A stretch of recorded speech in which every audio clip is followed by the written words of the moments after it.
Assalamualaikum warahmatullahi wabarakatuh. Halo sahabat Banglis, ketemu lagi di podcastnya Vokasi BBPPMPV BBL bersama saya Ica dan juga hari ini ditemani oleh Bu Hajri. Halo Ica. Kami akan bahas topik mengenai pendidikan secara umum dan vokasi secara khusus. Pada episode kali ini spesial ya Bu Hajri ya. Gimana Bu? Kita telah kedatangan. Iya, kita akan bahas sebuah topik tentang praktik baik yang menarik ini ya Bu Hajri ya. Yaitu implementasi Project Based Learning atau PJBL melalui program yang dinamakan MOVE gitu ya Bu Hajri. Seperti yang kita ketahui bahwasanya PJBL sendiri merupakan pendekatan pembelajaran yang menempatkan peserta didik secara aktif dalam proses menyelesaikan sebuah proyek. Dalam konteks pendidikan vokasi, pendekatan seperti ini menjadi menarik karena pembelajaran dapat dibuat lebih kontekstual, kolaboratif, dan dekat dengan permasalahan yang nyata. Gitu ya Bu Hajri ya? Iya. Nah sekarang pertanyaannya apa sih sebenarnya program MOVE ini ya Bu Hajri? Dan apa manfaat serta dampaknya bagi peserta didik dan masyarakat mungkin ya Bu Hajri? Tetapi sebelum kita berbicara tentang MOVE, ada baiknya kita berkenalan dulu dengan narasumber kita yang telah hadir bersama kita pada hari ini. Ada siapa Pak Hajri hari ini kita? Ada Pak Izzuddin Syarif dan juga Pak Suhada. Halo Bapak, apa kabar? Apa kabarnya Pak hari ini? Alhamdulillah baik. Alhamdulillah. Boleh Pak perkenalan diri dulu Pak sebelum kita bercerita panjang lebar Pak. Silakan, saya dulu. Kayak mungkin dari saya dulu. Perkenalkan, nama saya Suhada. Saya merupakan guru SMK Negeri 1 Paringin di Kabupaten Balangan, Kalimantan Selatan. Dan juga di sini kami dalam program ini sebenarnya membawa nama komunitas kami, Like Community 21, yang dimana kami sebagian anggota di sini.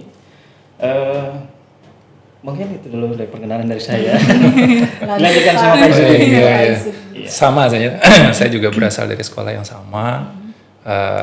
Sekolah kami itu cukup jauh ya, sekitar 4 jam dari kota Banjarmasin. Jadi harus menempuh 180 km.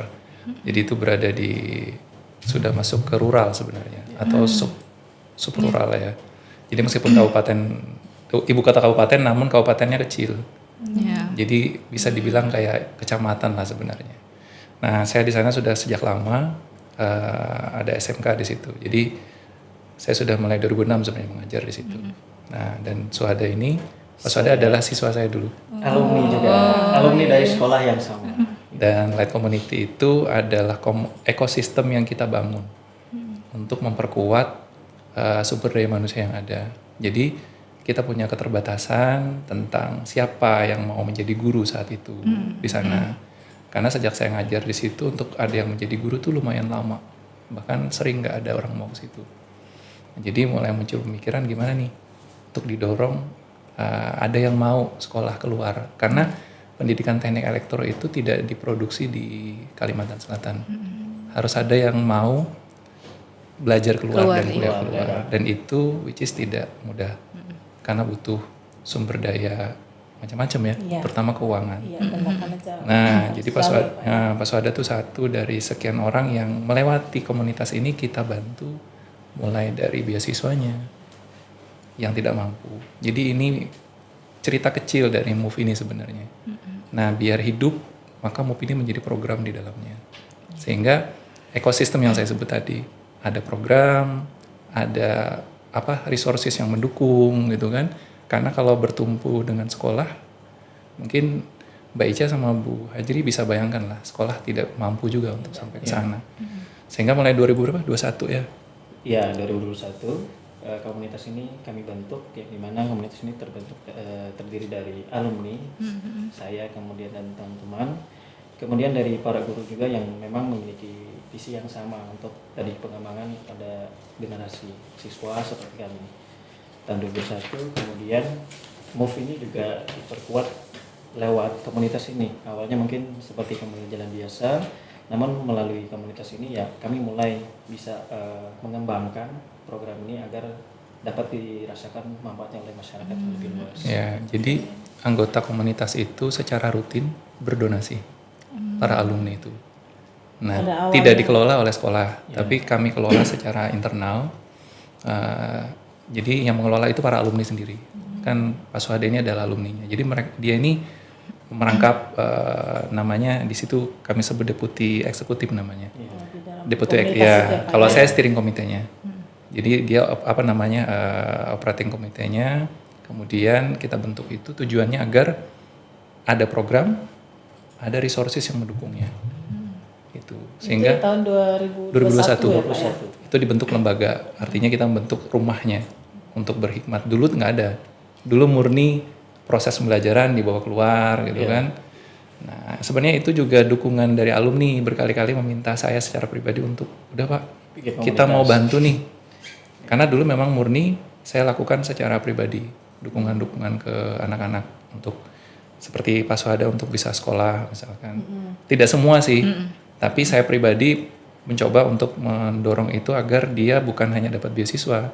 Karena mungkin diketahui oleh semua, beasiswa itu kan tidak semua komponen bisa dipenuhi. Kalau orang tidak mampu kan belum tentu sanggup untuk kuliah dengan beasiswa saja. KIP itu kan bisa dipahami ya. Jadi Pak Suhada ini pemegang KIP dulu. Tapi tetap tidak bisa menutupi biaya hidup untuk bisa kuliah di Yogyakarta. Karena biaya hidupnya mahal. Betul. Sehingga dari situ saya berpikir udah ini harus ada yang mencoba terobosan dorongan ini dengan kuat.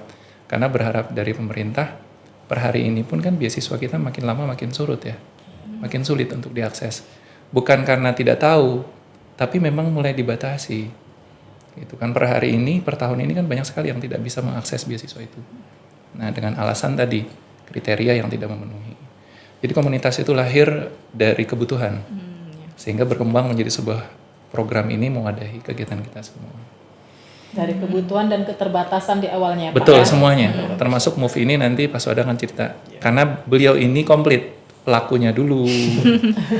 Objek, bahasanya objek ya. Iya. Objek, dari awal objek pelaksana. Iya. Kemudian sampai sekarang menjadi pelaksananya. Pelaksananya.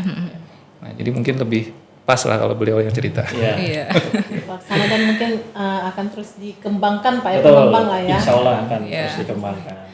Nah, sekedar info aja nih Bu Hajri, Bapak-bapak ini juga menjadi peserta pelatihan diklat kita untuk di batch kali ini ya Bu Hajri ya, di batch 5 kali ini. Iya. Tadi iyalah karena dari SMK Negeri 1 Paringin ya, Kalimantan Selatan. Jadi bayangkan dari Kalimantan Selatan hadir ke BBL Medan. Iya. Soalnya kita mau tanya apa ini Bu Hajri? Sebenarnya banyak ini yang mau Oh ditanyain. iya, banyak. Waduh. Iya, Pak. Itu Banyak kan, ya, penasaran gitu, iya. Pak Hajri. Awal mula terbentuknya Mufin tadi udah Bapak cerita singkat ya Pak ya. Dan jadi kan yang menjadi penggagas tadi di alumni ya. Penggagas itu sebenarnya gini konsepnya. Lebih kepada mereka membantu karena program ini udah bagus. Gitu kan. Mereka ingin program ini menjadi besar, lalu mereka mendorong resourcesnya. Kayaknya butuh nih kita semacam lembaga atau komunitas lah. Karena harus ada yang menangani, bukan hanya guru. Gitu. Nah, untuk bisa menangani maka siswa yang bagus itu kita kuliahkan, kita bantu, kita motivasi untuk mau sekolah. Nanti dengan sekolah mereka ada ikatan emosional kan ya. Untuk mengembalikan itu lagi kami sebutnya giving back lah. Giving back. Jadi sekarang di web kami itu sudah ratusan siswa kami yang bisa kita bantu. Bantu tuh dalam tanda kutip bukan semuanya full beasiswa dari kami, tapi fully kami funded. KIP-nya kami carikan, gimana caranya biar bisa lolos KIP-nya. Kan surat-surat itu kan sulit juga ya. Tidak semua orang bisa mengisi KIP itu dan bisa lolos itu. Oh, jadi KIP-nya, jadi Pak sebenarnya yang ikut di dalam menjadi peserta ini ya, atau apa sih bahasanya? Itu yang udah memiliki KIP atau ada juga yang tidak mempunyai KIP? Jadi sebenarnya gini konsep besarnya Bu. Komunitas itu mewadahi program kegiatan kami. Di dalamnya ada MOVE. Iya.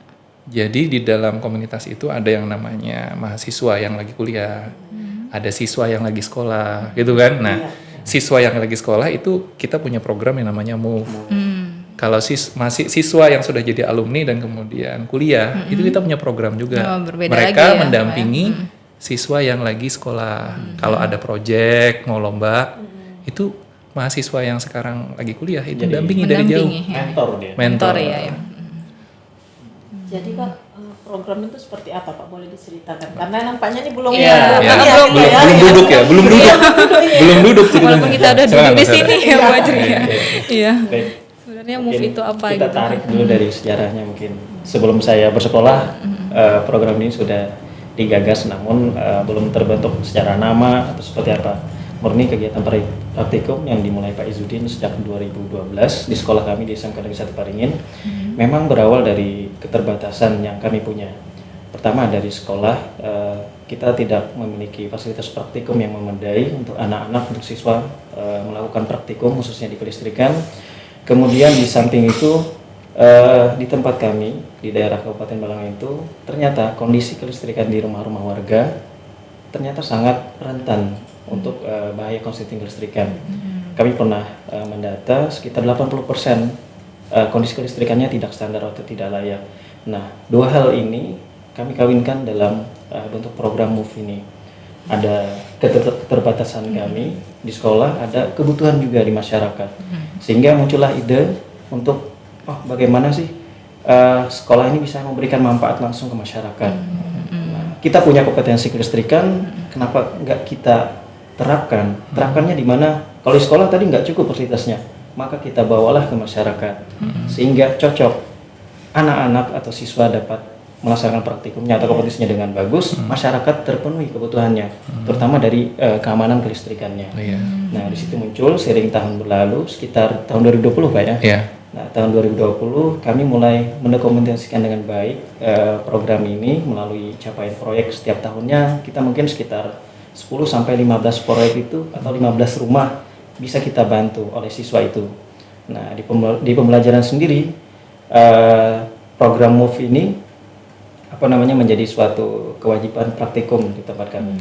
Jadi kalau dari segi namanya sendiri itu dalam bahasa Inggris bergerak mungkin. Tapi dari segi akronimnya, kepanjangannya itu melayani komunitas via edukasi atau dalam versi bahasa Inggrisnya itu Community Service Based Vocational Education. Tapi sebenarnya gini, sebelum 2020 saya tarik itu 2 tahun sebelumnya.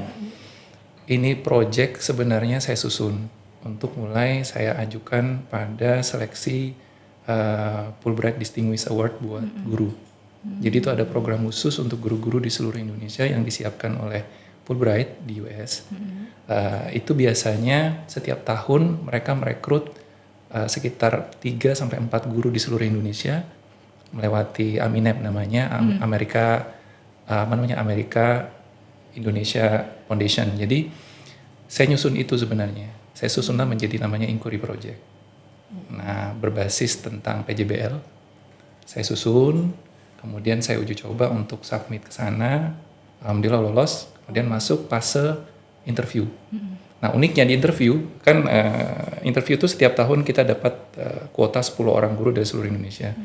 10 orang itu yang guru betul-betul murni produktif itu hanya saya. Sisanya SMK tapi guru bahasa Inggris, gitu kan ya. Karena memang wawancaranya bahasa Inggris. Ya. Tapi saya nggak bagus banget sama bahasa Inggrisnya, biasa aja. Prinsip saya hanya satu saat itu.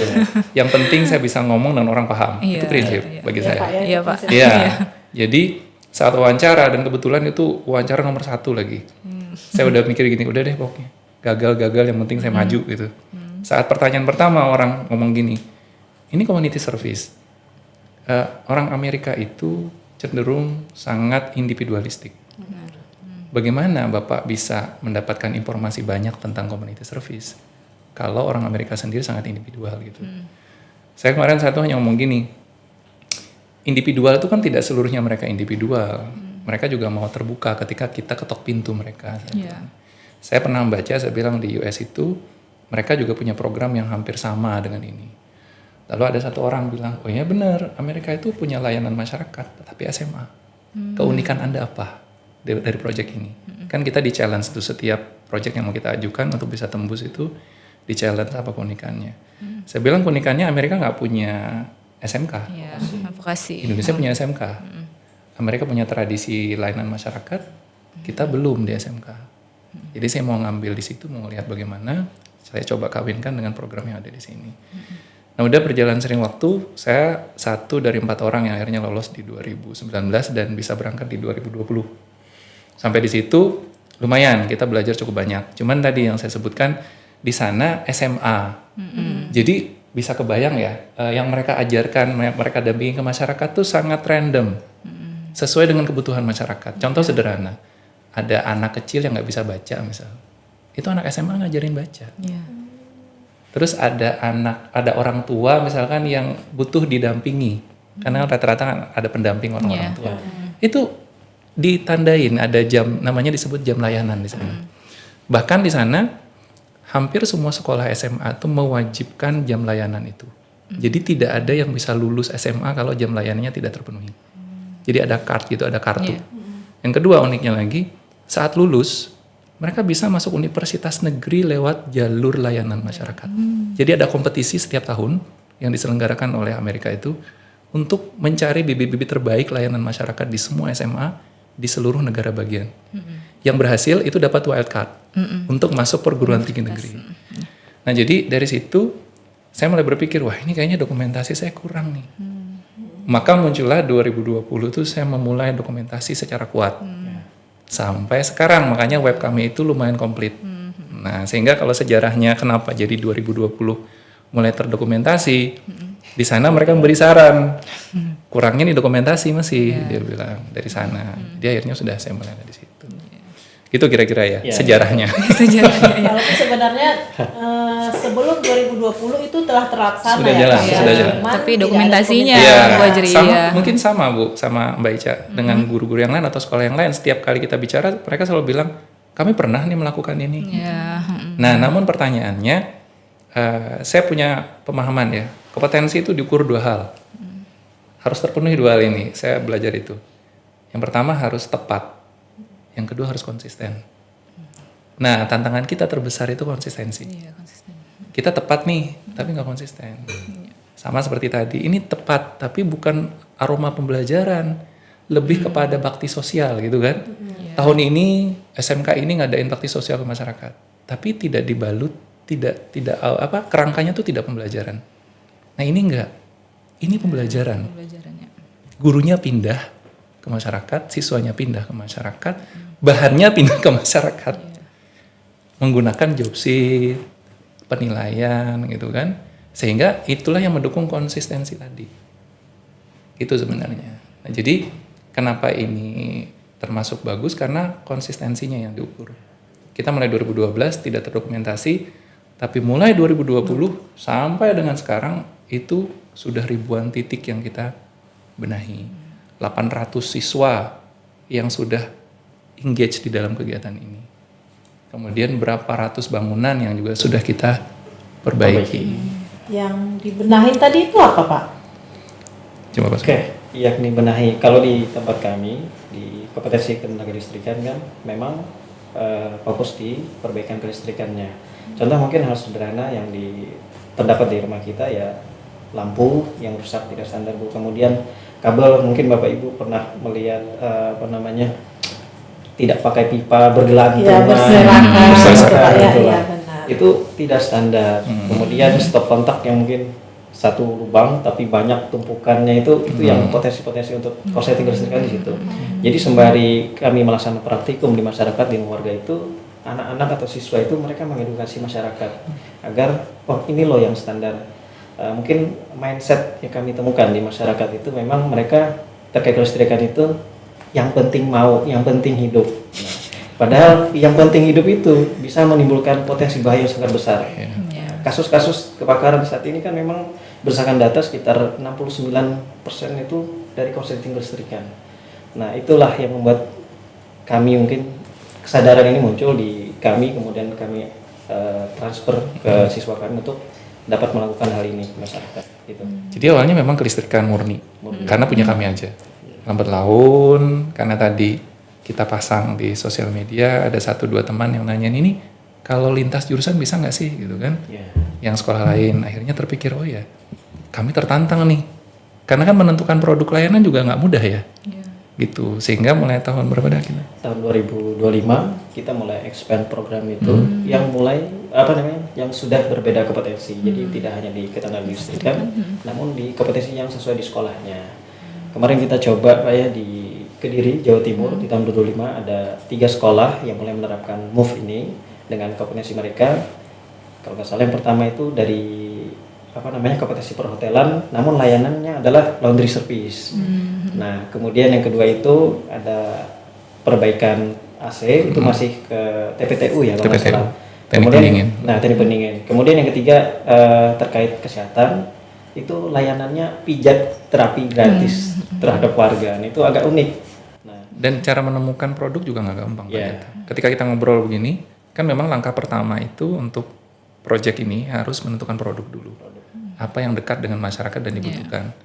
Sekarang kalau lulusan SMK kesehatan kan nggak boleh nyuntik, nggak boleh macam-macam kan ya. Ya, Nah di situ saat pertama awal bingung, saya juga, aduh apa ya? ya, Ternyata malah mereka nemukan ya. ya, Misalnya kalau kami mijit boleh nggak gitu? Kan itu aman ya, artinya tidak macam-macamin gitu kan. nggak ke dalam. Akhirnya oke juga, kemudian diberitahu potensi ini menjadi wirausaha tuh besar. Karena sekali pijit kan orang bayar berapa? Iya. Gitu. Dan orang Indonesia kan masih suka dipijit. Iya. Nah, artinya nggak pegel ya Bu. Budaya Betul. itu masih jadi sebenarnya guru saat menentukan produk di layanan masyarakat ini betul-betul mencari tahu yang dibutuhkan apa. Kalau industri kan udah jelas ya, agak besar gitu kebutuhannya. Kalau ini enggak. Tadi laundry, nyuciin baju orang yang sederhana banget gitu kan.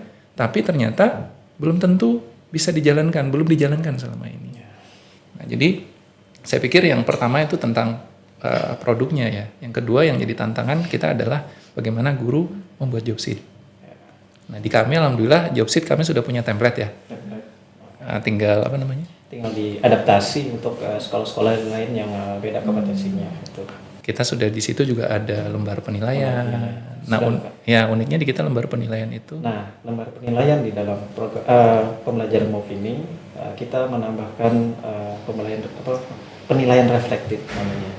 Nah, jadi ada 3 di sana. Pertama itu penilaian hard skill, kemudian ada soft skill, dan yang ketiga itu reflektif. Penilaian ini menjadi tonggak ya untuk kita menerapkan pembelajaran MOVE ini atau project ini. Jadi dari segi hard skill itu nanti akan dinilai oleh industri atau representasinya Guru. kita bisa lakukan di guru. Kemudian dari soft skill nanti yang menilai soft skill ini adalah pelanggan atau masyarakat yang penerima manfaat tadi.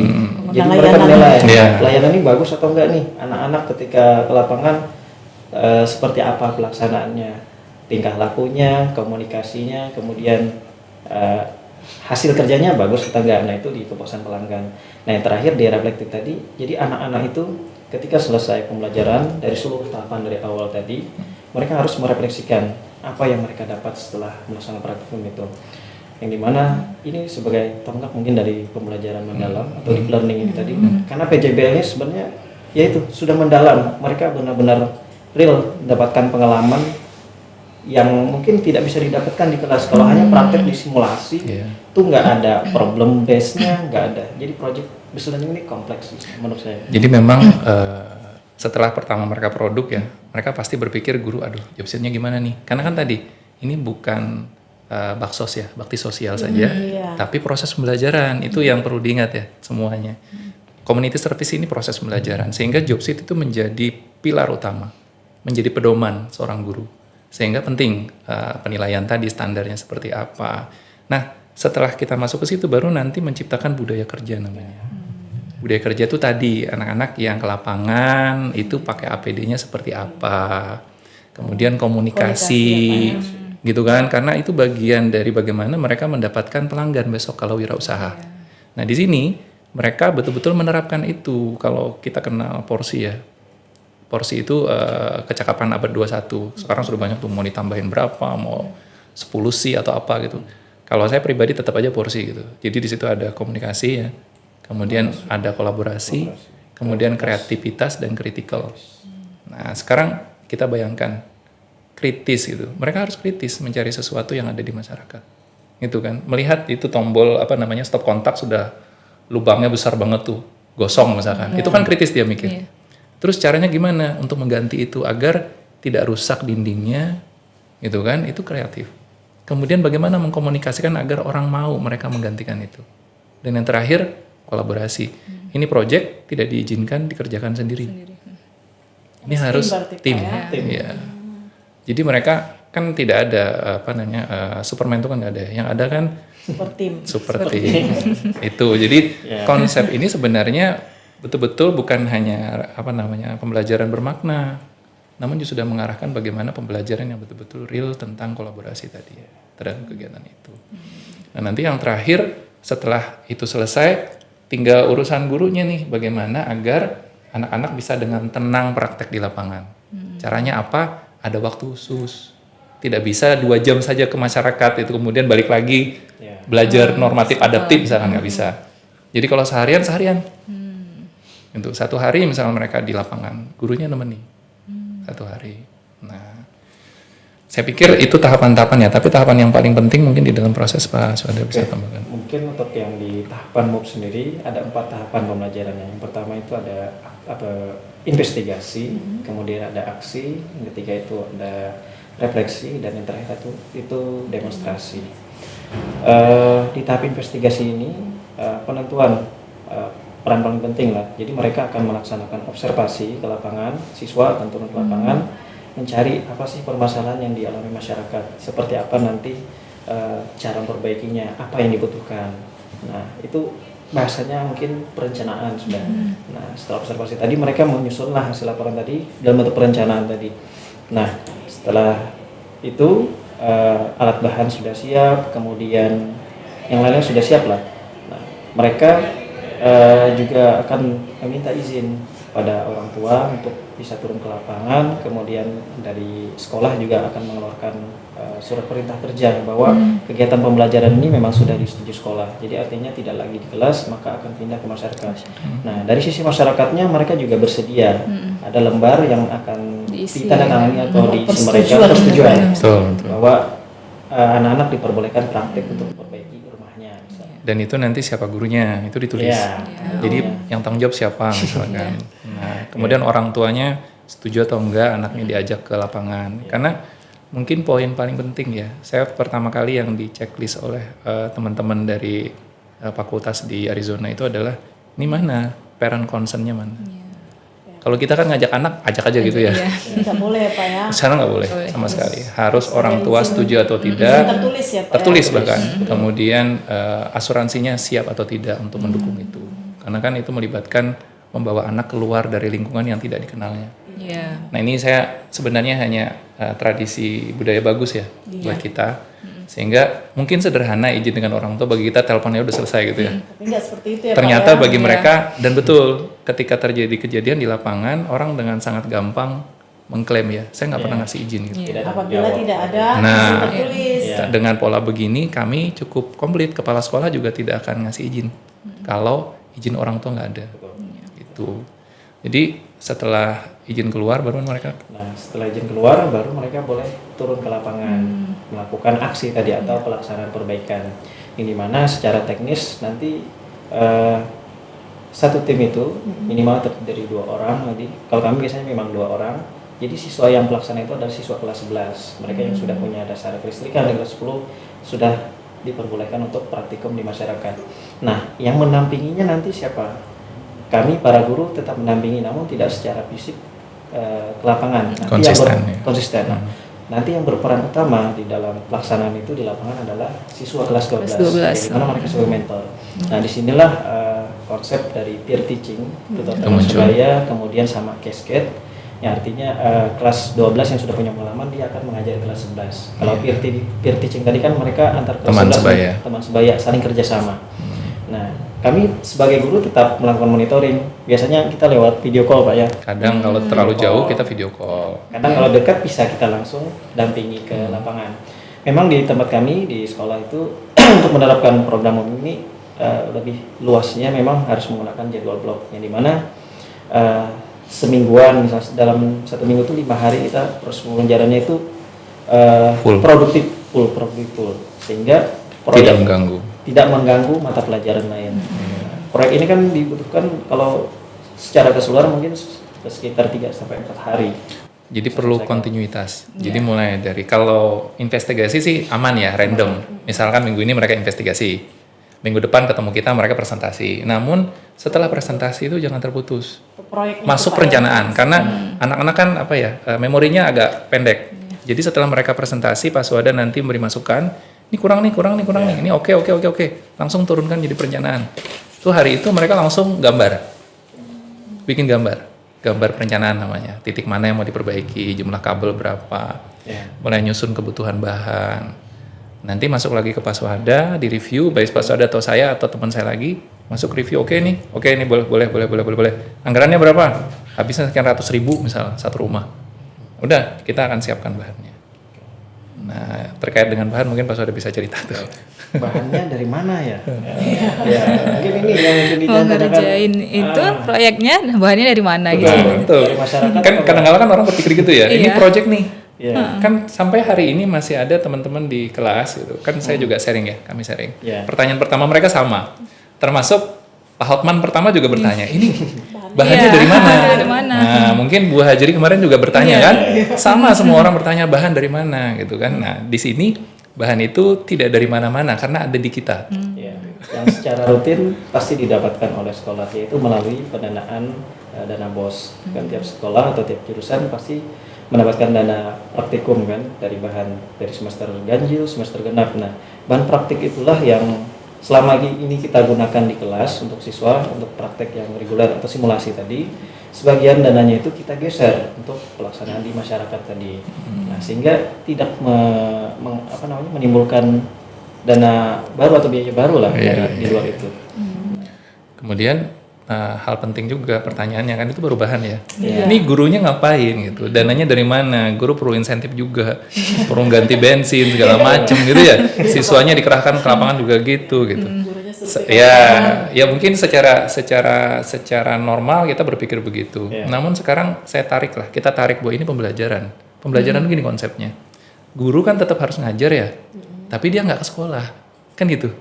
Dia ke lapangan. Berarti awalnya motornya mau ke sekolah tuh pindahlah ke lapangan. Gitu kan, lapangannya terserah mau dekat rumahnya juga tidak ada yang melarang gitu kan ya. Nah, siswa sama yang awalnya mereka mau ke sekolah, motornya dipindahin ke lapangan. Kenapa? Karena gurunya ada di lapangan. Konsepnya berpindah bukan menambah. Nah, Pindah sebenarnya tempat belajarnya begitu. Nah, tapi memang kita nggak bisa dalam satu hari itu semua tim harus kita atur bertahap. Hari ini mungkin 4 tim yang bisa kita dampingi, tim yang lain nanti di sekolah. Kita punya teman yang bisa ngawasi juga, sehingga nanti konsepnya tetap sama. Sehingga sebenarnya kalau ditanya tentang pembiayaan, ini bukan bercerita tentang hal yang idealis ya, tapi betul-betul ada biayanya. Gitu kan, biayanya dari mana? Uang dana BOS dari bahan digeser ke sana. Digeser ke masyarakat. Ke masyarakat. Iya, pertanyaannya siapa yang nggak mau? Masyarakat mesti suka dong, masyarakat kan orang tuanya. Iya. Ya, cuman memang gini, jangan sampai ini keliru. Ketika program ini mau dijalankan, rapat dulu dengan komite. Komite kan orang tua.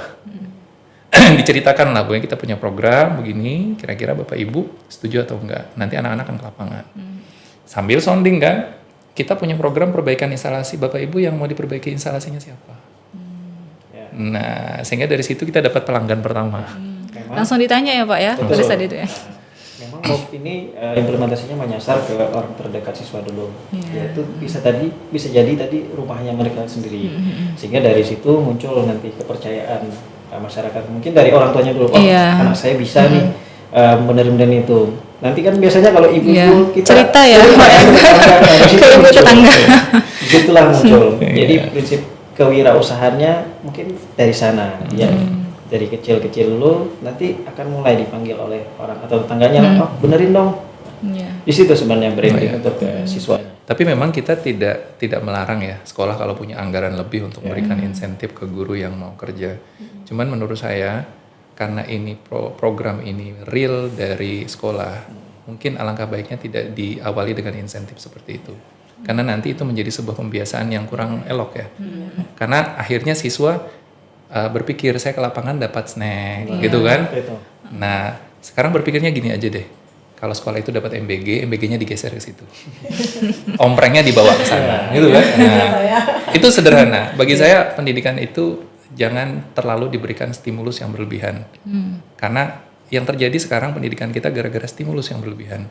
Lalu anak itu tidak pernah diajarkan survive ya dengan dirinya. Dia selalu merasa kalau jatuh pasti akan ada yang membantu dan menolongnya. Kadang-kadang pendidikan kan juga dalam tanda kutip sedikit kejam karena untuk membuat mereka sadar hidup itu nggak bisa semuanya dia dapatkan. Nah, tempah mental betul. ya. Orang tua juga berpikir, oh ya anakku kan kalau mau bagus harus disiplin. Nah, uang saku dia kasih kan, tetap dikasih uang saku. Uang saku itu saja yang digeser. Awalnya belanja di sekolah, karena dia ke masyarakat ya belanjanya di masyarakat. Gitu. Mudah-mudahan ada orang masyarakat yang memberikan. Nah, sebenarnya ada kejadian unik ya Mas Oda ya. Coba cerita. Setiap tahun kami turun ke lapangan kan dengan anak-anak itu. Jadi ketika namanya project ya itu nggak selesai 1 hari, bahkan sampai 2 hari itu. Nah, alhamdulillah ketika kami turun ke lapangan setiap project di rumah masyarakat itu, jadi anak-anak itu setiap siang waktu istirahat, jadi dari masyarakat itu kadang berikan makanan kecil siang. tapi Iya. berharga bagi kami. Nah, Dan uniknya gini, masih ingat nggak Kediri kemarin kita? Di Kediri itu kan beda kompetensi ya, beda sekolah. Ternyata itu kan dia memperbaiki AC. AC. Nah, kami datang gurunya ada, kita dikasih makan sama orang rumah. Itu bener real. Iya. Artinya orang ngerasa nggak perlu bayar jasa ya. Iya. Tapi masa yang Mbok ya air minum nggak dikasih? Kita kan orang timur ya. Budaya kita Budaya ya. timur ya. Artinya minimal dikasih makan kue gitu. Syukur-syukur kalau pas kejadian makan siang gitu. Iya. Anak-anak dapat makan siang tuh. Kalau di kami sering kayak gitu. Sering gitu. Sering kayak gitu. Nah, akhirnya 2 hari mereka kerja, aman lah mereka makan siang. Gitu kan. Jadi kalau ditanya tentang kreativitas akan muncul ketika keterbatasan itu ada. Nah ini kan proses pembelajaran ya Pak ya, tapi berpindah ke masyarakat. Nah untuk penilaiannya sendiri itu bagaimana Pak? Penilaian si siswanya itu? Silakan Oke, Mas Oda. mungkin seperti yang saya jelaskan tadi, penilaian tadi ada 3 ya, unsurnya ada hard skill, kemudian soft skill sama reflektif tadi. Jadi penilaian tadi untuk hard skillnya yang menilai adalah buruh atau industri ya, prestasi. Jadi hard skill itu bentuknya mungkin Nah mungkin gini cara berpikirnya. Kadang orang mikir gini ya, oh teaching factory itu yang menilai industri misalnya. ya, Lah kami ke BBL nih siapa ya yang mendidik? Industri kan ya? Iya. Gitu kan? Artinya guru ini sudah distandarisasi oleh industri sebenarnya. Nah jadi kalau merasa bahwa siapa yang standarisasi itu, kan harusnya ada industri. Industri itu sudah merefleksi di dalam diri kami. Gitu kan ya? Nah sederhananya itu. Nah kenapa? Karena produknya juga nggak tinggi-tinggi amat. Ini produk yang standar yang betul-betul dibutuhkan masyarakat. Ini bukan produk bikin pembangkit gitu ya. Nah ini produk yang hanya memperbaiki instalasi di rumah warga. Ringan ya. Nah, jadi hard skill yang dimaksud itu adalah penilaian teknis tentang mau nggak ini lampu, itu teknis namanya. secara teknis. Teknis. Kita sebutnya kalau di dalam pelajaran hard skill ya. Hard skill. Nah, sebenarnya yang paling bermasalah di kita di siswa itu kan kemampuan soft skillnya. Iya soft skill. LKS itu kan cenderung menilai hard skillnya, tidak mengarah soft skillnya. Nah, jarang kan ibu-ibu melihat kalau LKS itu ditanyain ini ngapain, bahkan dinilai pertanyaan itu. Siswa itu kalau LKS jawabannya dinilai, nggak ada. Yang dinilai hanya hasil kerjanya. Padahal yang jadi tantangan kita sekarang proses berpikirnya. Kenapa? Karena kalau hanya hasil dia tanya ChatGPT selesai ada hasilnya. Iya benar Pak. Bener ya? Tapi prosesnya mereka nggak tahu. Iya. Makanya saya dulu belajar, guru saya bilang gini, saya nggak peduli hasilnya berapa. Saya yang mau lihat coretanmu. Coretanmu tuh sampai di mana, sampai dapat hasilnya. Artinya ada proses. Prosesnya yang saya nilai kata gurunya. Nah, memang di kita karena teknik, proses itu penting, hasil juga nggak boleh salah. Karena kalau salah orang nggak mau bayar. Meskipun prosesnya benar kata saya ke Suhada dulu, saya bilang meskipun bagus nih pasanganmu, wah kuat segala macam, ketika dicoba saklar ini nggak nyala. Orang nggak peduli, orang maunya ini nyala. Hasilnya. Artinya gagal. Artinya Benar ya Pak ya. iya, artinya gini, lagi-lagi betul proses itu penting, namun di dalam teknik hasil juga tidak boleh hilang. Makanya di dalam proses teknis kita ada 2 yang dinilai, proses sama hasil. Nah, kalau yang kedua itu di si soft skill ya. Soft Nah, skill. Yang menilai tadi masyarakat. Jadi sejak dari awal kan mereka saat observasi itu ya harus komunikasi dengan masyarakat, menanya kemudian mengamati. Nah di situ masyarakat menilai, oh anak ini tutur katanya bagus, kemudian itu dari segi komunikasi, kemudian dari segi kolaborasinya kan masyarakat melihat nih 2 orang itu kerjasamanya bagus atau enggak. Jangan-jangan yang satu aja kerja, Yang satu enggak. Satu santai. malah konten. Iya. Nah itu dari segi soft skillnya, kepuasan pelanggan lah. Nah, artinya kepuasan pelanggan itu balik lagi ya tadi instalasinya mau atau enggak, itu dulu yang penting. Nah kemudian yang terakhir reflektif tadi atau refleksi siswa. Ya, mereka akan menuliskan apa yang mereka dapat, kekurangan diri mereka seperti apa, yang dimana nanti data-data tersebut atau tulisan tersebut akan dipresentasikan kepada teman-temannya.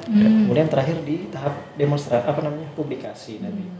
Nah, jadi sebenarnya penilaian tadi ada bobotnya. Ada bobotnya itu masing-masing. Disinilah beda pembelajaran ya. Bukan hanya sekedar berkisah, bercerita, ada format penilaian, ada bobotnya. Nah, bobot terserah guru mau menentukan berapa. Yang pasti jangan sampai teknisnya lebih besar, misalkan pasang 70%. Berarti dia hanya fokus teknis sudah tuntas dong. Ya. Kalau KKM-nya 70, ya kan? Maka buatlah nih agar kepuasan pelanggan itu menjadi sesuatu yang juga bernyali. Misal 60% teknis, ya 30% misalkan kepuasan pelanggan. Berarti kan mau nggak mau mereka harus bagus dong. Mirip kayak BBL, layanan kan nomor 1. Ya kan? Gimana agar orang itu suka, senang dengan kita, karena produk itu akan mengalir ketika orang suka dengan kita. Reflecting nggak usah besar-besar, karena itu konsepnya kan hanya dia merenungkan apa kekurangan dirinya, dan itu menjadi bagian penting dari pembelajaran bermakna tadi tentang deep learning. Nah, jadi menurut saya disinilah keunikan community service ini, karena kita punya job sheet, di dalam job sheet ada instrumen penilaiannya. Nah, instrumen penilaiannya itu sudah menyentuh 3 hal tadi, tentang teknis, non teknis, bahkan reflektifnya juga sudah mulai kita masukkan ke dalam sana. Nah, jadi kalau untuk mendapatkan pelanggan ini kan setelah berjalan lama ini kan Pak, di awal-awal untuk mendapatkan pelanggan tadi seperti apa Pak? itu tadi Untuk meyakinkan masyarakat bahwasannya ini loh siswa kami mampu ini loh mengerjakan ini gitu. Kita mulai dari orang tuanya dulu, Bu. Nah, Iya. itu Orang tua. dari orang tua atau rumahnya sendiri dia bisa atau pasang. temannya. Jadi gini, kadang kita terlalu underestimate dengan anak-anak ya.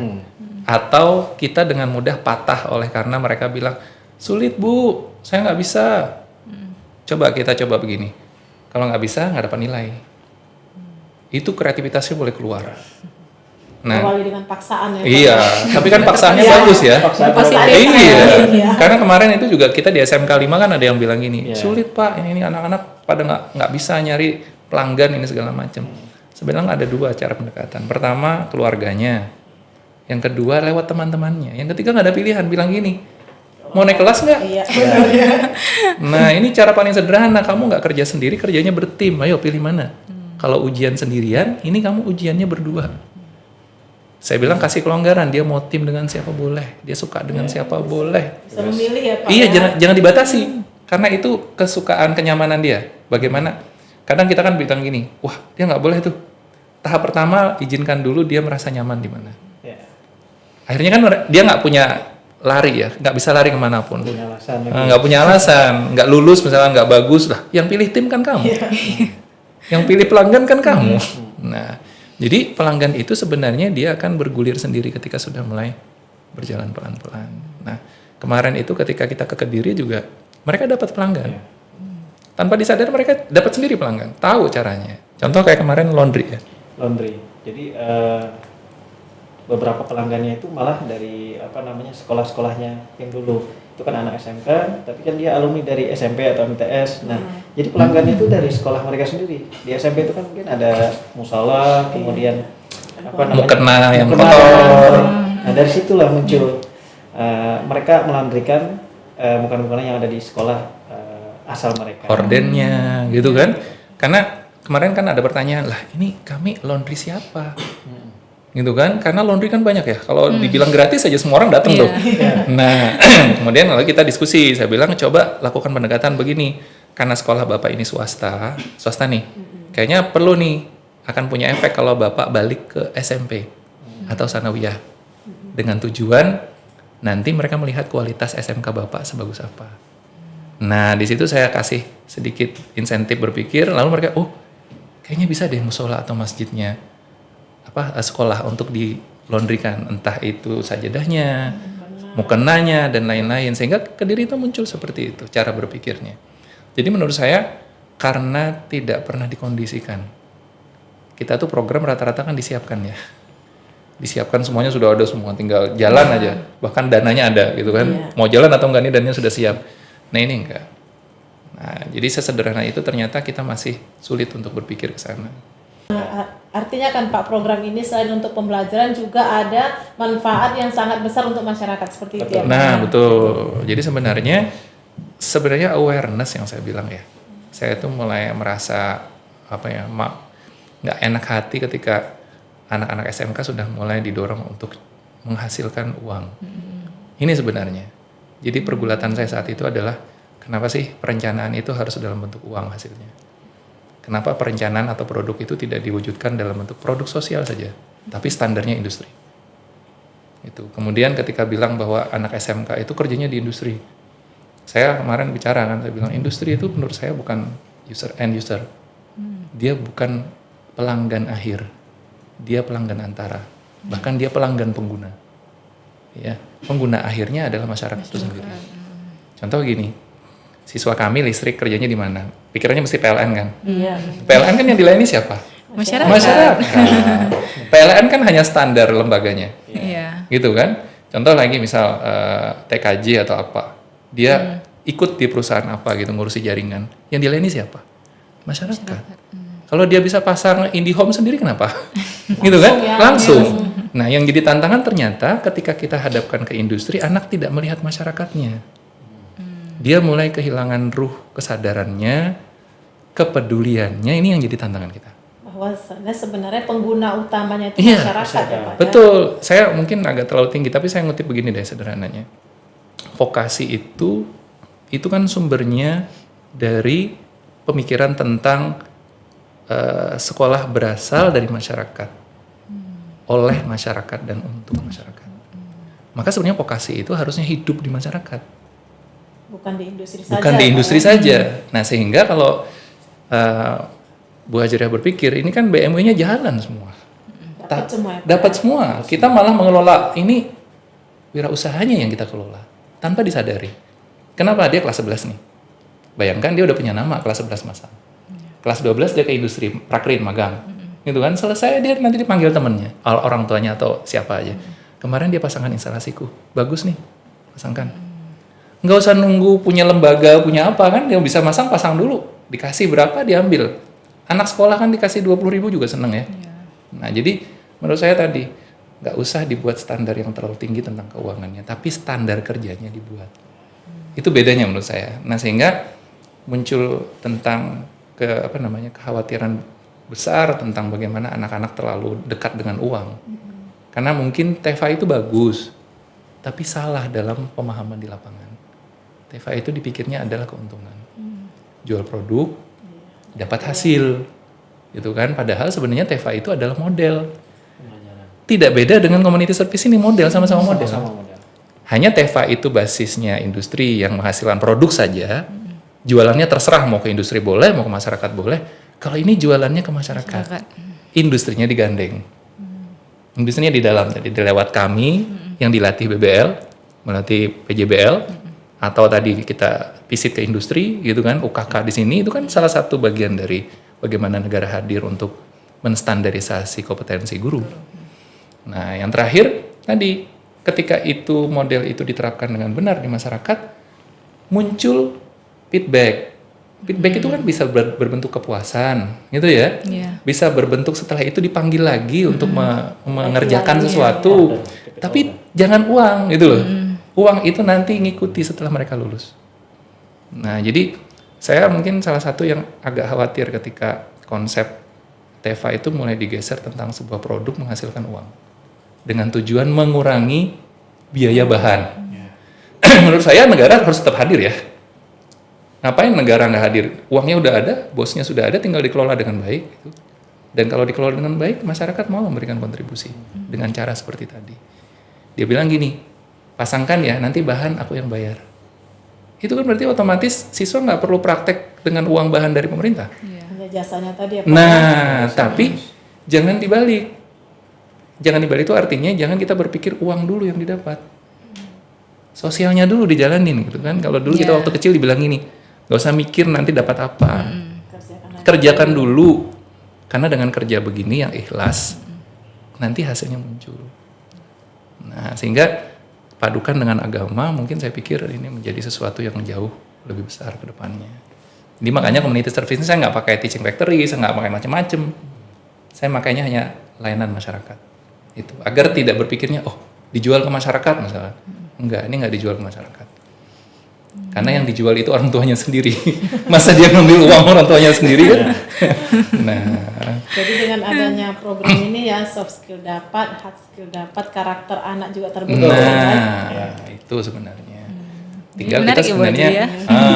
tinggal sebenarnya kita menghadirkan bagaimana para akademisi boleh hadir di sini, mulai melakukan penelitian dampak dari ini. Karena kan mulai 2012, contoh nih BBL boleh ikut, karena BBL menjadi sebuah lembaga yang ingin melihat bagaimana sih PJBL itu mulai bukan hanya terimplementasi, tapi mulai menjadi budaya, gitu kan? Nah, kalau budaya kan berarti kita akan mengukur impact dong.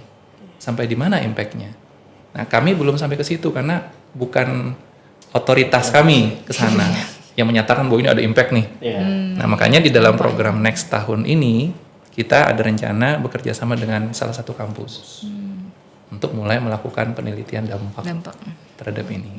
Nah, sehingga kalau ini sudah mulai muncul dampak, biasanya kan kita membaca di artikel atau jurnal penelitian ada dampak apa, dampak community service terhadap peningkatan, karakter, peningkatan tentang kemampuan berkomunikasinya. Nah ini di luar kami lah. Kita guru hanya berpikir project, dia bawa ke lapangan, lakukan, dapat hasil, kita ambil nilai. Akademisi lain membuat penelitian terbaik. Nah untuk membuat ini menjadi sebuah program yang sustain, berkelanjutan. Sampai di titik orang mulai mau menjalankan itu di tempat-tempat lain. Ada lagi mungkin Bu Hajri? Sebenarnya banyak ya. Saya lihat ini kan SMK Bapak tadi ya. Iya. Ke SMK di sekitarnya lagi seperti apa? Nah ini menarik nih, kita punya program terbaru ya tentang partnership, kemitraan. Coba Pak Soda. Yang tahun ini. Iya, tahun ini. Oke. Yang rencana tahun ini itu. Iya. Nah ini yang mungkin di Kediri. Di tahun 2005 ada 3 sekolah sudah yang menerapkan dengan kompetensi berbeda. Itu ada SMK Sekelas Kediri dengan perawatan AC-nya sampai 3 SMK itu. Nah di tahun 2026 ini kita punya rencana implementasi lagi. Di Kediri itu ada tambah 3 sekolah lagi, 3 SMK dengan kompetensi yang berbeda-beda juga tadi. Kemudian Tahun ini kita ada di Madiun. ada di Madiun juga. Jadi coba bisa dihadirkan kudosnya Pak Emil sebentar di bagian akhir. Nah ini, jadi ini Pak Emil Dardak ya. Mungkin nggak ada yang nggak kenal beliau. Nah jadi saya sekelumit ini adalah dokumentasi kami. Sebentar tahan di situ, Pak, naik dikit. Balik dulu. Di mana tadi Pak?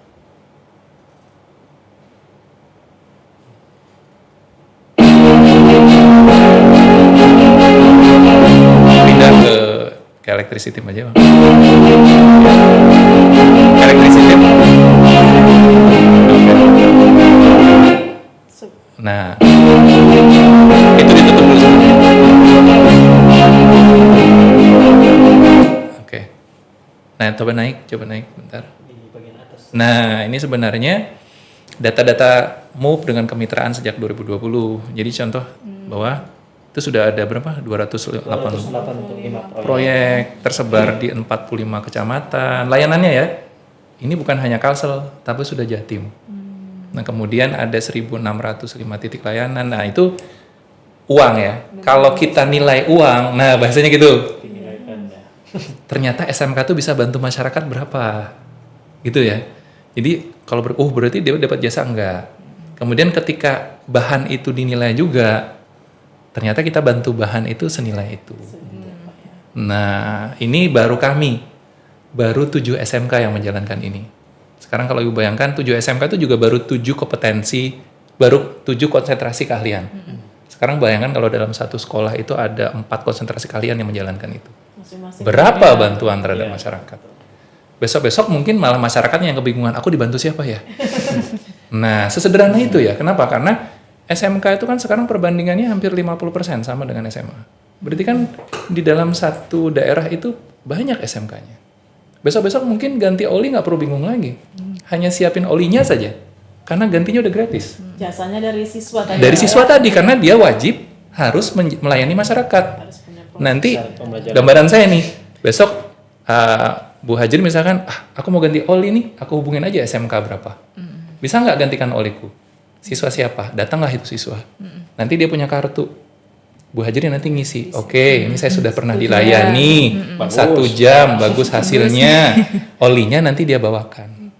Olinya dari mana? Boleh unit produksinya dipakai oleh sekolah itu. Kan nggak mungkin juga Bu Hajir misalkan, aku sudah beli oli misalkan. Kan kalau perempuan rata-rata, udahlah belikan olinya sekalian. Yang penting beres gitu. Nah, jadi sebenarnya pola sederhana seperti ini kalau dibayangkan, SMK itu betul-betul punya makna, manfaat. Dan dia lulus, Bu Hajir mesti ingat. Ini anak kemarin bagus nih. Aku suruh kesini mau gitu kan. Salah sedikit di mana tombolnya, Bu Hajir tinggal ngechat. Bisa nggak datang sebentar? Bantu aku. Jadi sebenarnya wirausahanya muncul pelan-pelan dari sana. Trust saya bilang, kepercayaan. Ini kan jadi tantangan anak SMK itu trustnya ada di SMK-nya, bukan di anaknya. Kenapa? Karena yang dijual sekolahnya. Teaching factor itu kan yang dijual sekolahnya, bukan anaknya, siswanya. Karena yang mengerjakan itu hanya siswa terpilih. Kalau ini kan semua siswa wajib. Maaf, sebodoh apapun dia, setidak terampil apapun dia harus mau mencoba melayani masyarakatnya dengan kompetensi yang dijalankannya. Karena jadi tadi pakai tim ya Pak ya. pakai tim. Bukan dia terjun sendiri. Enggak, yang tadi datang tuh kan dia berdua nanti dengan temennya. Gitu kan, berdua, lalu komunikasi muncul dengan ibu, daya kritisnya muncul. Dia nggak sembarangan berangkat, dia nanti dipantau oleh saya sebagai gurunya misalkan. Bu Hajir kan nanti ngechatnya ke saya. Sekolah nanti beritahu Pak Sarip, ini ada pelanggan mau Bu Hajri di BBL gitu kan. Nanti tolong dikontak nomor beliau ada di sini. Berangkatkan satu tim untuk ke beliau gitu. Udah jalan tuh anak. Sesederhana itu sebenarnya cara berpikirnya. Nah, jadi kalau kita melihat konsep MUP ini sebenarnya dia tidak pernah lari dari kebutuhan yang ada real di masyarakat. Nah, pelayan lah bahasanya. Tapi kompetensinya sesuai dengan kemampuannya. Gitu. Jadi kita punya program tahun ini lumayan, di Madiun kita mulai ada tambahan 5 sekolah nanti. Kemudian ini kita nggak tahu apakah rencana dalam minggu ini SMK Negeri 5 Medan. Mereka punya instalasi juga kan, jurusannya itu tertarik kemarin. Minggu kemarin sudah bilang mungkin dalam minggu ini mereka ngundang kami untuk bertemu dengan guru-guru listrik di situ semua. Mulai mensosialisasikan itu, siapa tahu cocok, mereka mau jalankan itu. Nah, jadi sebenarnya ini program betul-betul berasal dari bawah. Lewat podcast ini kita cerita, gitu kan? Mungkin lewat PJBL yang dikelola oleh teman-teman di BBL Medan untuk bisa menjadi hidup PJBL-nya. Nah, bukan hanya hidup di atas kertas ya. Nah, dimulai dari hal-hal yang sederhana tadi. sederhana dan konsisten ya, Bu Haji. Konsisten. Nah, itu memang kuncinya konsisten ya Pak ya. Betul. Makanya gara-gara konsisten titik itu bisa terlihat tuh. Itu berapa banyak titik. Nah, itu tidak dibangun dalam satu hari. Itu dibangun dari ratusan anak yang menciptakan titik-titik perbaikan itu. Nah, jadi kalau kita berpikir pendidikan ya itu tadi. Pendidikan kan hanya menjadi fasilitas ya untuk membuat perbaikan masyarakat hidupnya. Menarik ya. Iya. Kayaknya sepertinya kalau kita bahas nggak habis ini ceritanya. Iya Pak. Nggak habis ya. Sebenarnya sederhana ya Pak. Movie tadi kan ya ternyata bukan hanya kelistrikan, bahkan sampai pijit pun ya bisa. Bisa. Ya. Hal-hal yang sepertinya nggak terpikir ya. Ternyata bisa melalui pijit itu program anak-anak udah bisa tercapai. Betul. Karena tadi ternyata kompetensi itu core-nya iya, misalkan utamanya tentang kesehatan, tapi kan turunannya. Sekarang bayangkan SMK kan nggak semuanya sesuai dengan jurusan dia kerja. Sangat mungkin kan hanya yang sedikit bersentuhan dengan bidangnya yang dulu pernah dia kerjakan. Nah, jadi kalau orang bertanya MUP ini jangan-jangan hanya listrik misalkan, kita bisa pastikan tidak ya Pak Suada ya. Nah kalau yang bilang kayaknya sulit, nggak ada yang sulit. Dana kita sudah kasih tips ya tentang itu. Namun tidak kita larang sekolah mau menyiapkan dana untuk insentif gurunya dan itu ada anggarannya, gitu kan? Gurunya di SPPD-in misalkan ya, itu nggak ada yang melarang tuh, karena bagian dari cara berkomunikasi dengan masyarakat kan ya. Nah, cuman yang jelas gurunya harus mau meluangkan waktu untuk ini. Mungkin terakhir ini ya Bu Hajri ya, karena udah lumayan lama kayaknya kita pembahasannya ini. Menarik sekali memang, cuman Bapak waktu juga mungkin yang memisahkan kita ya Bu Hajri. Ya, harapannya mungkin Pak terhadap program MOVE ini ke depannya bagaimana Pak? Oke, mungkin dari saya dulu nanti Pak Ibu. Ya, pertama terima kasih dulu untuk pihak BBL, lewat podcast ini juga kami bisa memperkenalkan MOVE lebih luas mungkin kepada teman-teman kawan-kawan di SMK yang ada di seluruh Indonesia. Harapannya tadi memang MOVE yang berasal dari keterbatasan, kemudian kita munculkan dalam bentuk layanan masyarakat. Memang kami berharap program ini dapat direplikasi lah oleh sekolah-sekolah lain dengan kompetensi yang mereka miliki dan sesuai kebutuhan masyarakatnya. Karena di mana SMK itu hadir untuk masyarakat. Kemudian kita sebagai guru juga tidak melepaskan bahwa program ini adalah inti dari pembelajaran sebenarnya, terutama di PJBL, Project Based Learning. Nah, kami berharap juga tadi program ini dapat berjalan dengan baik, kemudian tiap sekolah juga terbuka untuk kami kenalkan program ini. Mungkin itu dulu. Baik, saya hanya mengutip sederhana begini. Kadang orang berpikir pembelajaran itu persiapan untuk hidup ya. Itu salah. Pembelajaran itu hidup itu sendiri. Jadi kenapa jadi dibilang itu keliru? Karena ternyata mengimitasi sebuah kegiatan di dalam sekolah itu kurang kuat kalau tidak anak diterjunkan langsung ke masyarakat. Ini konteks dari kalimat tadi, bahwa learning is not preparation of life, but learning is life itself. Jadi saya ngutip itu dari John Dewey yang memang akar dari vokasi. Nah, hanya ketika lari ke kita berpikir bahwa udah kita bangunkan ruangan yang mirip dengan industri atau yang mirip dengan masyarakat. Nggak sanggup Ibu. Sekarang bayangkan rumah orang yang sudah mau rubuh gitu, kita buatkan di dalam ruangan kita. Gitu kan. Nah, sehingga harapan saya sederhana begini, biarlah program ini tumbuh mengalir secara organik dari sekolah yang memang membutuhkan. Kalau dia nggak jalankan berarti dia nggak butuh. Jangan dipaksa. Kan ini bangkitnya dari sebuah kesadaran. Kesadaran karena butuh, bukan karena ingin dikenal. Kami seperti ini bukan karena ingin dikenal. Karena diawali dari keterbatasan tadi. Nah, ketika teman-teman mau ini dijalankan, tidak ada yang melarang untuk itu. So, pemerintah, saya tidak melarang untuk ini dijalankan. Namun, lagi-lagi tidak perlu semasif itu. Biarlah ini berlahan menemukan ritmenya sendiri. Akhirnya nanti muncul konsistensi dari sebuah sekolah itu untuk terus menjalankan ini dengan baik. Pesan saya hanya itu. Jangan diintervensi melalui sebuah gerakan yang masif besar-besaran. Biarkan ini mengalir, tapi jangan ditutup. Jangan ditutup. Ini contoh di Jatim sudah mulai dibuka pelan-pelan. Kami nanti mudah-mudahan, saya nggak melarang kalau misalkan BBL merasa, wah kayaknya Medan bagus nih. Kita punya koneksi beberapa sekolah yang oke misalkan untuk kami kenalkan. Kami datang ke sini saat nanti kami diundang lagi ada kegiatan. Taruhlah misal ya, kegiatan apa namanya, batch berapa, kami ke sini, disenggangkan waktu kita bisa membantu. Tapi benderanya mungkin lembaga sini nanti yang turun. Atau mungkin ada sekolah-sekolah ya, ini kan banyak nih Pak yang mendengarkan kita. Boleh nih diundang ini Bapak. Ya. Nah, yang terakhir gini, kami tidak membebankan biaya apapun ke sekolah itu. Karena kami memang menjalankan ini murni dari kegiatan internal kami. Nah, kami yakinlah bahwa resources itu akan muncul dengan cara yang tidak disangka. Mungkin terkenal sangat ideal saja. Tapi kita jalankan. Jatim kemarin kita tidak mengambil 1 sen pun keuangan dari sekolah. Pesawat segala macam gitu. Kita tinggal diam di rumah pengawas gitu kan. Contoh gini, ada guru, udah tinggal di rumahku aja. Kita tinggallah di rumah beliau. Gitu kan. Nah, jadi sesederhana itu. Kami ingin ini betul-betul murni pergerakan yang kita lakukan dari guru untuk membuat pendidikan itu menjadi lebih hidup. Khususnya pendidikan vokasi ya. Khususnya pendidikan vokasi. Makanya saya bayangkan ini kalau BBL punya tangannya banyak banget nih. Bisa ke Sumatera, bisa ke Padang, bisa kemana gitu. Ini kalau didengar oleh yang lain, praktek baik ini bisa dijalankan, pemerintah provinsinya seperti Pak Emil mau gitu. Tapi ketika beliau bilang mau juga saya bilang, bersabar Pak ya, jangan dipaksa menjadi sebuah gerakan yang masif sejatim gitu. Kan belum begini, mau sejatim nggak? Saya bilang jangan, kamu yang nggak sanggup gitu. Jadi menurut saya itu ya, saya harap ini program bisa berjalan secara organik agar tidak nanti berhenti di tengah jalan, seperti proyek-proyek yang lainnya. Ya, Pak. Semoga ya Pak ya. Iya, harapan kita bersama ini sebenarnya Bu Hajri ya, bukan cuma harapan bapak-bapak aja ya. Baik, terima kasih banyak Pak Izzuddin Syarif dan Pak Suhada atas cerita dan inspirasi yang telah dibagikan hari ini. Semoga pengalaman dalam mengembangkan program MOVE ini dapat menjadi pembelajaran yang lebih bermakna bagi peserta didik dan juga bisa terus bergerak, berinovasi dan menghadirkan pembelajaran yang tadi bermakna ya untuk peserta didik yang lain.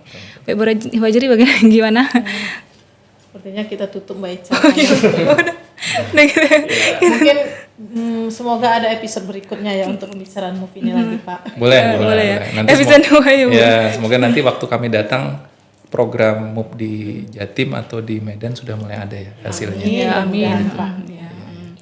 Baik sahabat Banglis, dari perbincangan kita kali ini bisa dilihat bahwa sebuah praktik baik tidak selalu dimulai dari suatu yang besar. Kadang praktik baik justru dimulai dari sebuah masalah sederhana, kemudian guru mencoba mencari solusi, merancang proyek, melibatkan peserta didik dan berani melakukan perubahan. Program MOVE menjadi contoh bagaimana pengalaman dapat ditransformasikan menjadi sebuah praktik pembelajaran yang nyata. Kami pamit undur diri ya Bu Hajri ya. Saya Ica dan juga Bu Hajri. Tetap semangat belajar, terus berkarya dan jangan pernah takut untuk mencoba sesuatu yang baru karena perubahan besar dalam pendidikan seringkali dimulai dari satu guru yang berani bergerak. Sampai jumpa di episode berikutnya. BBPP MPV BBL komitmen berintegritas tinggi, bebas dari korupsi dan gratifikasi dengan layanan prima. Bye.